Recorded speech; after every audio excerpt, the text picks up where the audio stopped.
आज़ादी के बाद हमारे पूर्वजों ने बड़ी बड़ी कुर्बानियां देके इस देश को आज़ाद करवाया था। लेकिन किसान, मजदूर, कर्मचारी, छात्र, महिला, जो आज की सरकार है बीजेपी और जेजेपी की, उससे सभी त्रस्त है।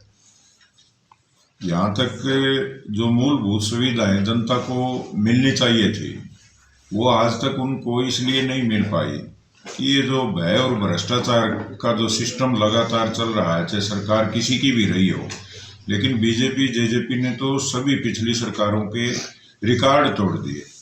आज हमें उस समय शर्मिंदा होना पड़ा जब ये खबर मिली कि अम्बाड़ा में, जहाँ से अनिल विज जी जो स्वास्थ्य मंत्री है, वहाँ एक महिला को एक बच्चा पैदा करने के लिए, अब वो बेचारी चिल्लाती रही, चीखती रही, उनके पतियों ने गुहार लगाई, लेकिन उनकी एक भी नहीं सुनाई। आखिर में उसको एक सब्जी की रेडी के ऊपर है ना बच्चा पैदा करने पे मजबूर होना पड़ा।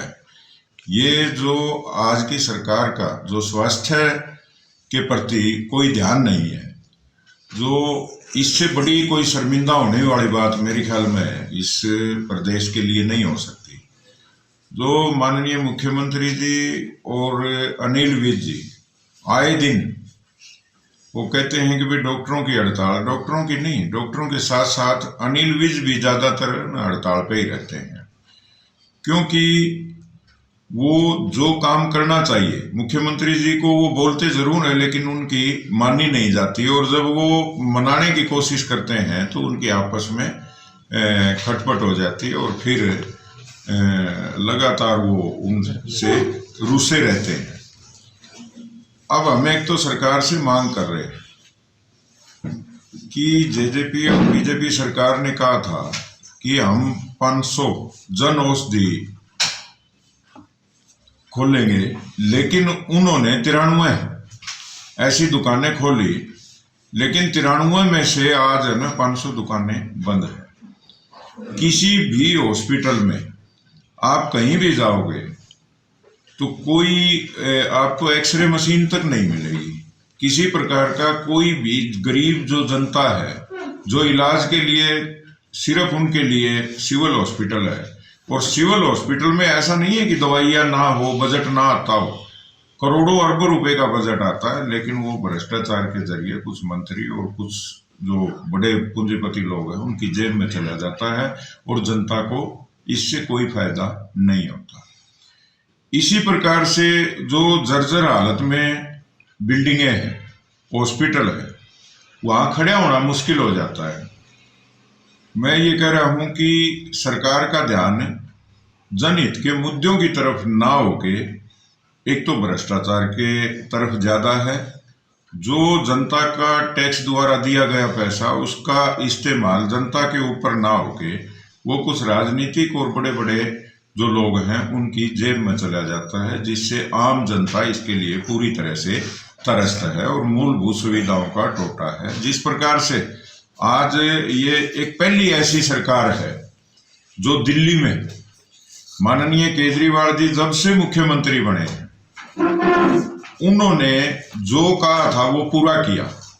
आज स्वास्थ्य सेवाएं हैं वो इतनी अच्छी है कि कोई भी व्यक्ति बीमार होता है तो उसका है ना मोहल्ला क्लिनिक में जाके इलाज हो जाता है, और बड़ी बीमारी होती है तो उसका बड़े हॉस्पिटल में इलाज होता है, फ्री होता है, मुफ्त होता है।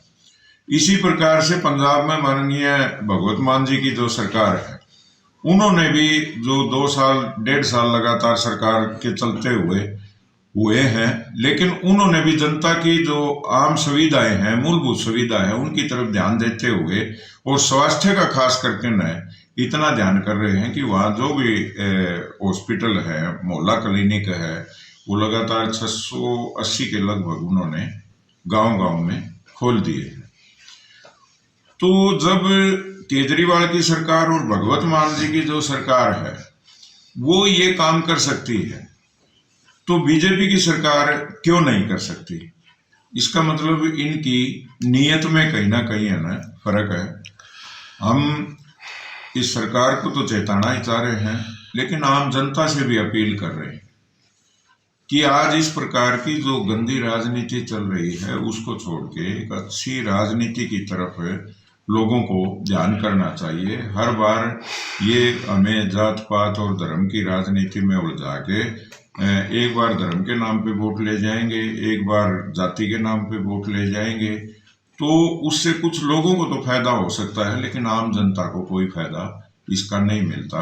इसलिए आम जनता तरस हो चुकी है। आज जिस तरीके से चाहे स्कूलों का आप हाल देखोगे, आज लगभग 800 के करीब स्कूल बंद हो रहे हैं, वो मर्ज कर रखे हैं। और सरकार कह रही है कि हमारे पास बच्चे, जिन स्कूलों में 20 से कम बच्चे हैं हम उनको मर्ज कर दो।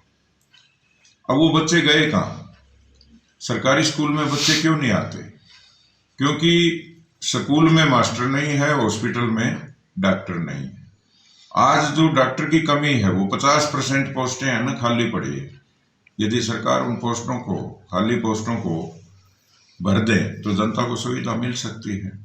लेकिन जानबूझ के न सरकार वो काम करती है कि वो जो सत्ता में बैठते ही अगली बार की सत्ता के बारे में सोचना शुरू कर देते हैं कि भाई हम आगे सत्ता में किस तरीके से आएंगे।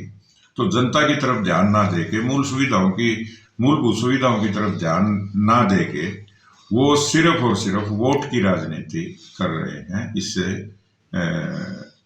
हमें बड़ा महसूस होता है और हमें जनता से भी अपील करते हैं कि थोड़ा सोचे समझे और इसके लिए संघर्ष भी करें। आम आदमी पार्टी किसको लेके? आम आदमी पार्टी की 2 जगह सरकार है और दोनों जगह ये जो पिछली सरकारों की जो कमी थी उनको पूरा करने के लिए लगे हुए हैं। और हरियाणा में भी जो आम आदमी पार्टी लगातार जो प्रयास कर रही है, कोशिश कर रही है। आम आदमी पार्टी एक पार्टी नहीं है, बल्कि ये एक आंदोलन है, जन आंदोलन से उठी हुई पार्टी है।